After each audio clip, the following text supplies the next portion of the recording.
Kung ano nga bang binhi? Alam niyo po ba na ang binhi sa konteksto ng kulturang Pilipino ay hindi lamang tumutukoy sa literal na buto ng mga halaman, kundi simbolo rin ito ng mga kultura at identidad ng mga Pilipino. Ito ay naglalarawan ng mga pinagmulan, tradisyon at paniniwala na nagbibigay buhay sa ating kultura.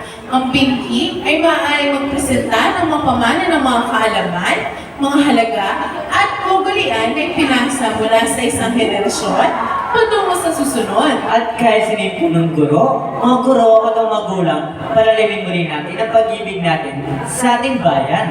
Sa pagbisita niyo rito sa binhi, makakatuloy ito na mas lalo mahalin ang ating mahal na bayan sa pamamagitan ng mga laro, awitin at mga sayaw. At alam niyo ba na ang ating bansa ay bansa ng masasayang awitin at masasayang sayaw. At tayo mga Pilipino ay mahilig sa musika. Tama, mahilig tayo sumayaw sa mga salim na awitin. Nay, alam ko po ka na rito, may marunong sumayaw. Mahilig po ba kayong sumayaw? Naku, hina ng sagot. Ibig sabihin ba nito ay nahihiya kayo? Sige nga, tingnan natin kung sino sa inyo ang may malalim na pagkakilala sa ating kultura. Sabayan nga natin ang isang kilalang sayaw Pinoy. Pero bago yan, alam niyo ba na mayroon tayong mga katuturong sayaw na hango sa galaw ng mga hayop?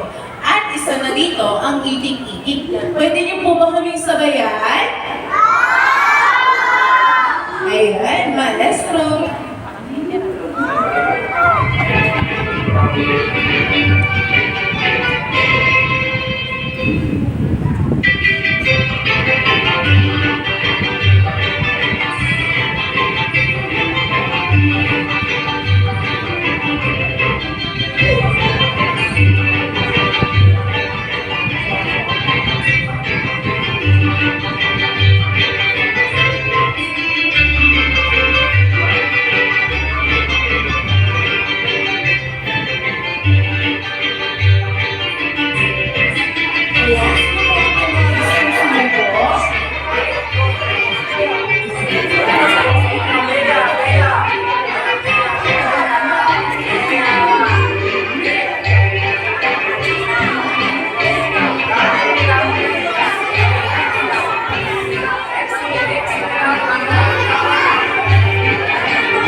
Ayan, palapakan naman natin sila.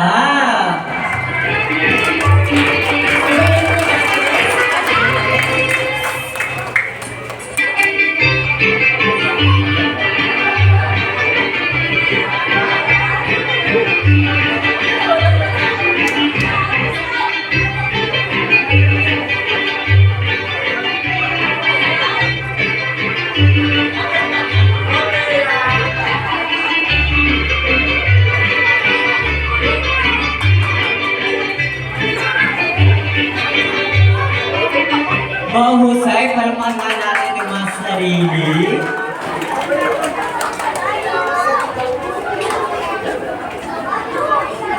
Napunay, napahusay pa nilang sumayaw. Huli palapakan nga natin sila.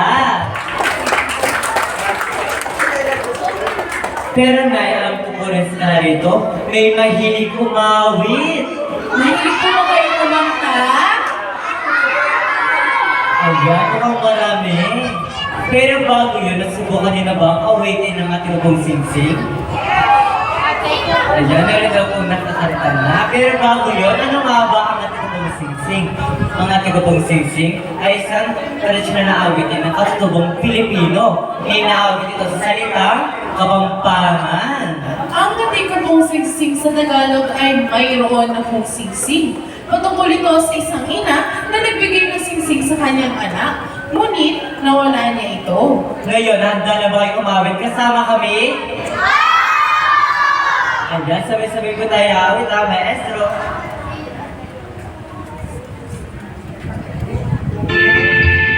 Sabay-sabay po tayo.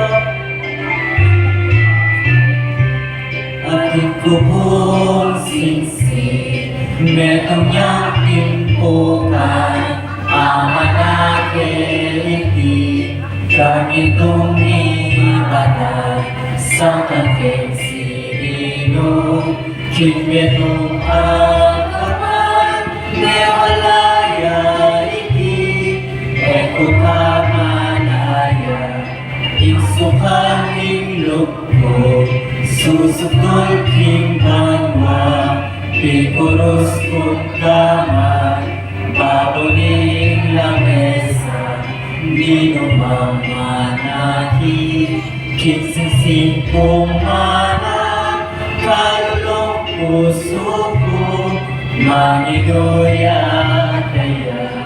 Napakausin niyo pala umawit, talagang na natin yung mga sarili. Kami ay masaya at nakasama namin kayo sa araw na ito. Lagi nating isa sa puso ang pagmamahal sa ating kultura at sa ating bansa. Isigaw nga natin, binhi ng kulturang Pilipino. Binhi ng kulturang Pilipino. Isa sa puso. Isa sa puso. Isa sa isip. Isa sa isip. Isa sa buhay. Isa sa buhay. Ulitin po natin ng sabay-sabay with hand gestures. Binhi ng kulturang Pilipino, isa sa puso, isa sa isip, isa sa buhay. At ngayon, ipinapakilala namin sa inyo ang Binhi Performing Arts.